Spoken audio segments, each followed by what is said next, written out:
Already legal notice brother, నీకు ఒక మాట మాత్రం స్పష్టంగా చెప్తున్నాను. నాకు ఎలాంటి ఇల్లీగల్ వ్యవహారాలతో నాకు సంబంధం లేదు. ఫోన్ ట్యాపింగ్ అని చెప్పి లీకు వీరుడు రేవంత్ రెడ్డి గారు పాపం డైరెక్ట్గా ప్రెస్ కాన్ఫరెన్స్ పెట్టే దమ్ము లేదు, డైరెక్ట్గా ఆధారాలు ప్రజల ముందు పెట్టే దమ్ము లేదు. ఏముందో విషయం ఎవరికి తెలియదు. పోలీస్ రిమాండ్లో ఉన్న వాళ్ళకి కూడా ఫోన్లకు వెళ్ళి మీకు లీకులు వస్తాయి. ఈయన లీకు వీరుడు. మరి లీకు వీరుడు ఏదో కష్టపడి నా క్యారెక్టర్ అసాసినేషన్ చేయాలనే ప్రయత్నంలో చాలా బలంగా ఉన్నాడు. ఎవరో హీరోయిన్లను నేను బెదిరించిన అంటది ఆ మంత్రి. ఆమెకు నెత్తుందా లేదా నాకు తెలియదు. నాకు అంత కర్మ ఏంది, నాకు ఈ దిక్కుమాలిన పనులు చేయాల్సిన పరిస్థితి ఏంది. నాకు ఎలాంటి ఫోన్ ట్యాపింగ్ వ్యవహారంతో నాకు ఎలాంటి సంబంధము లేదు.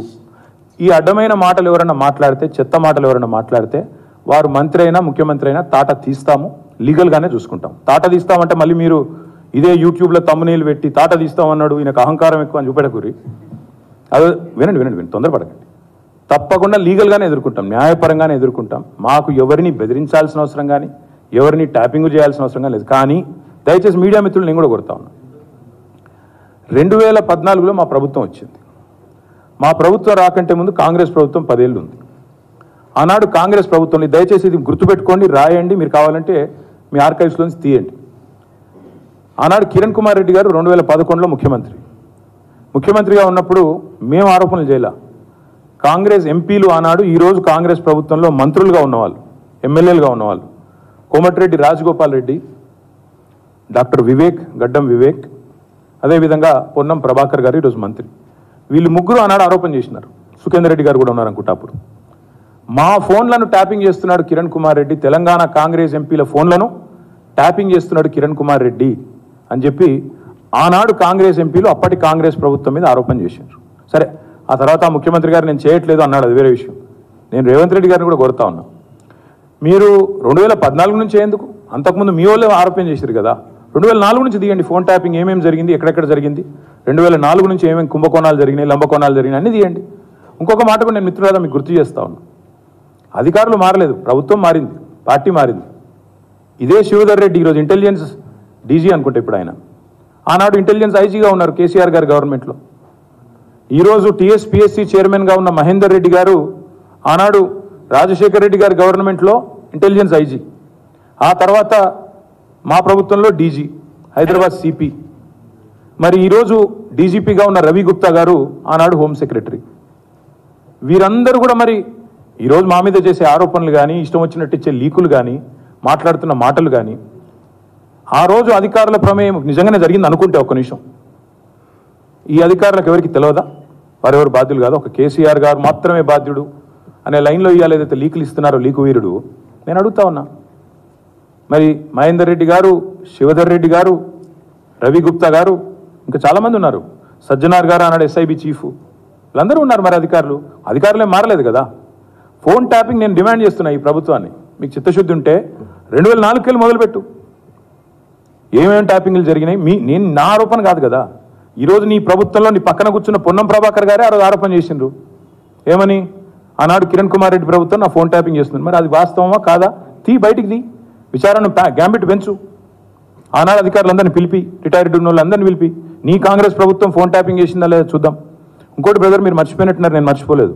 నాకే ఐఫోన్ వాళ్ళు, యాపిల్ వాళ్ళు మెసేజ్ పంపినారు, నీ ఫోన్ సర్వేలెన్స్లో ఉంది అంటే. నేను దాని స్క్రీన్ షాట్ కూడా మీరు చూసుకోండి కావాలంటే, ట్విట్టర్లో అప్పుడే పెట్టినా. నా ఒక్కడికే రాలేదు, అసదుద్దీన్ ఓవైసీకి వచ్చింది, ఇంకా కొంతమంది మిత్రులకు ఇక్కడ తెలంగాణలో కూడా మీ ఫోన్లు సర్వేలెన్స్లో ఉన్నాయి, జాగ్రత్త, మీ ఫోను హ్యాక్ అయింది అని నాకు 2022లోనో 2023లోనో వస్తే నేను బయట కూడా పెట్టినది. కాబట్టి ఎవరు ఫోన్లు ట్యాప్ అయినాయి, ఎవరు చేసిండ్రు, ఇవన్నీ కూడా నాకేం భయం లేదు. మేము చాలా స్పష్టంగా ఉన్నాం, చాలా క్లారిటీతో ఉన్నాం. కాబట్టి దయచేసి నేను మిమ్మల్ని కోరేది ఏంటంటే, ఈ యూట్యూబ్లలో పెట్టి పనికిమాలలోకి లీకులు ఇచ్చి అధికారికంగా ప్రెస్ కాన్ఫరెన్స్లు పెట్టకుండా రిమాండ్ రిపోర్ట్లు అని చెప్పి లీకులు చేసి ఎన్ని రోజులు బతుకుతారండి, ఎన్ని రోజులు టైంపాస్ చేస్తారు. రైతుల సబ్జెక్టు మాట్లాడరు. నిన్న ఒక విలేకరు నిజాయితీగా అడిగిండు రేవంత్ రెడ్డి గారిని, 2 లక్షలు రుణమాఫీ చేస్తా అన్నారు కదా సార్, ఇంకా చేయలేదు కదా మరి మీరు, ప్రజలు అడుగుతున్నారు అంటే వెకిలి నవ్వులు చెప్పి ఆయనే చెప్పిండు కదా, ఎవడు కమిటీ కమ్మన్నాడు ఆయనను, పేద సిపాయి లెక్క మాట్లాడితే మొగోను అయితే అంటాడు కదా. నేను అంటున్నా, రేవంత్ రెడ్డి మొగోను అయితే చెయ్యి రుణమాఫీ, ఎవడాపిండి ఆయన, చెయ్యి, రుణమాఫీ చెయ్యి, 2 లక్షల రుణమాఫీ చెయ్యి. నువ్వే అన్నావు కదా December 9 అని. చెయ్యి. పాయింట్ ఏంటంటే ఈ చిల్లర మాటలు కాదు కదా ప్రజలు చూసేది. అల్టిమేట్గా 4 రోజులు నడిపిస్తారు బై టైంపాస్, అటెన్షన్ డైవర్షన్. ఓ రోజు గొర్రెల స్కామ్ అంటాడు, ఓ రోజు బర్రెల స్కామ్ అంటాడు, ఓ రోజు ఫోన్ ట్యాపింగ్ అంటాడు, ఓ రోజు కాళేశ్వరం స్కామ్ అంటాడు. ఇవేనా ఇక అసలు పని లేదా? మంచిలు ఇచ్చేది లేదు, సాగునీరు ఇచ్చేది లేదు, పంటలు ఎండితే పట్టించుకునేది లేదు, రైతులకు రుణమాఫీ లేదు, కొత్త ఇన్వెస్ట్మెంట్లు రావు. ఇవేం చెప్పరు. ఇడికెళ్ళి కంపెనీలు పారిపోతుంటే మాట్లాడరు. ఇవేం ఉండవు. ఏముండాలి? మమ్మల్ని అందరినీ రాష్ట్ర ప్రజలను పిచ్చోళ్ళని చేసి వీళ్ళు పోతురట, వాళ్ళు పోతురట, వీళ్ళు జంపట, వాళ్ళు జంపట, వాళ్ళు చెప్పుడు మీరు రాసుడు. బాగుందా?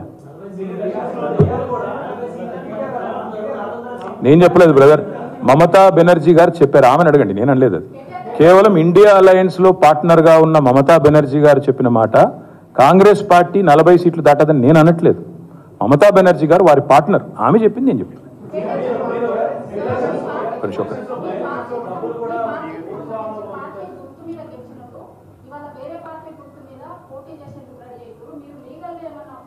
ఎస్ ఎస్, ఇదిగో ఈ సుప్రీంకోర్టు తీర్పు అమ్మా, నాది నీది కాదు. దిస్ ఇస్ సుప్రీంకోర్టు తీర్పు. Speaker should decide on disqualification with in 3 months.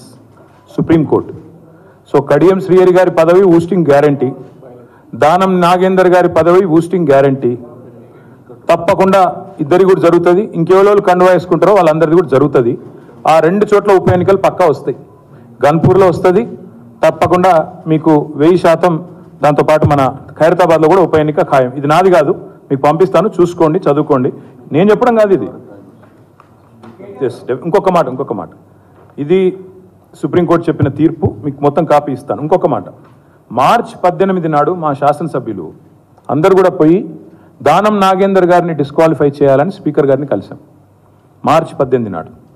తర్వాత మళ్ళీ మొన్న ఒక 4-5 రోజుల కిందట పోయి అసెంబ్లీ సెక్రటరీ గారిని కూడా కలిసి, అసెంబ్లీ సెక్రటరీ లేక తప్పించుకుంటే ఆయన పాపం రూమ్లో దాక్కుంటే జాయింట్ సెక్రటరీకి ఆ కాగితం ఇచ్చి రిజిస్టర్ పోస్ట్ వేసి మొత్తానికి స్పీకర్ గారికి మళ్ళీ గుర్తు చేశాం. ఏమని? Automatic disqualification. ఎందుకంటే ఒక పార్టీలో గెలిచి ఇంకో పార్టీ అభ్యర్థి అయింది దానం నాగేందర్, కాబట్టి ఆటోమేటిక్ డిస్క్వాలిఫికేషన్ ప్రెసిడెంట్ ఉంది. ఇదివరకు భూపతి రెడ్డి అని ఒక ఎమ్మెల్సీ ఉండేది నిజామాబాద్లో, ఆయన ఇట్లే కాంగ్రెస్ అభ్యర్థిగా పోటీ చేయగానే ఆటోమేటిక్గా బీఫామ్ తీసుకోగానే డిస్క్వాలిఫై చేసినారు. తర్వాత కోర్టుకు పోతే కోర్టు కూడా అవును ఇది కరెక్ట్ అని చెప్పింది. అందుకే మేము స్పీకర్ గారికి మనం పంపించినాం, మీరు వెంటనే చేయండి అని. స్పీకర్ గారికి కూడా ఈ ఆదివారం దాకా సమయం ఇస్తున్నాం, మీరు తేల్చండి. ఈ ఆదివారం లోపల, ఈ వీక్లో తేల్చండి. తేల్చకపోతే ఖచ్చితంగా హైకోర్టుకు పోతాం, తప్పకుండా అవసరమైతే సుప్రీంకోర్టు దాకా పోతాం. ఎందుకంటే ఇది కోర్టు తీర్పు, మాది కాదు. 1000% దానం నాగేందర్ గారు అదేవిధంగా కడియం శ్రీహరి గారు ఇద్దరు పదవులు ఊస్తవుతాయి. ఉప ఎన్నిక వస్తుంది, న్యాయ పోరాటం చేస్తాము. ఈ ఆదివారం దాకా స్పీకర్ గారికి మేము కూడా మా పార్టీ తరఫున గడువిస్తాం.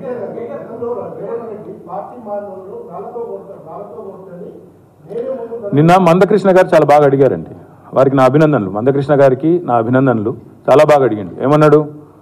రేవంత్ రెడ్డి గారు మీరే చెప్పారు కదా పార్టీ మారిన వాళ్ళను మరి రాజీనామా చేయకుండా పార్టీ మారితే రాళ్లతో కొట్టండి అని.